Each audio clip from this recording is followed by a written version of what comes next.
ఈ పోస్టర్లు ఊరూరా వేస్తాం. ప్రభుత్వం ఇప్పటి వరకు ఎగ్గొట్టింది, ఈ ప్రభుత్వం వచ్చినాక ఎగ్గొట్టింది ఒక్కొక్క రైతుకు మొత్తం అందరు రైతులకు కలిపితే దాదాపు 26,500 కోట్ల రూపాయలు. పోస్టర్లు ఊరూరా వేస్తాం.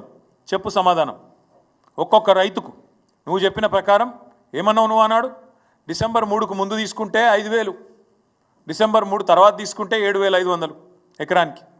ఇది రేవంత్ రెడ్డి చెప్పిన మాట. వేసినావా మరి 7,500 చొప్పున? ఒక్కలకన్నా పడ్డదా ఈ రాష్ట్రంలో? అందుకే మేము అంటున్నాం, ఒక్కొక్క రైతుకు ఒక్కొక్క ఎకరానికి నువ్వు పడ్డ బాకీ 17,500 రూపాయలు. ఒక ఎకరానికి బాకీ 17,500. ఒక ఎకరానికి 17,500 అయితే ఇగో 2 ఎకరాలకు ఎంత, ఎవరికైనా ఎక్కలు రాకపోతే 2 ఎకరాలకు ఎంత, 3 ఎకరాలకు ఎంత, 7 ఎకరాలకు ఎంత, ఇవన్నీ ఊరూరా పోస్టర్లు వేస్తాం. రైతులు అడుగుతారు, ప్రభుత్వాన్ని సమాధానం చెప్పాలి. ఎందుకంటే నువ్వు తప్పించుకుంటా అనుకుంటున్నావు, రైతు బంధుని మొత్తానికి బొండిగా విసికి చంపేస్తా అనుకుంటున్నావు.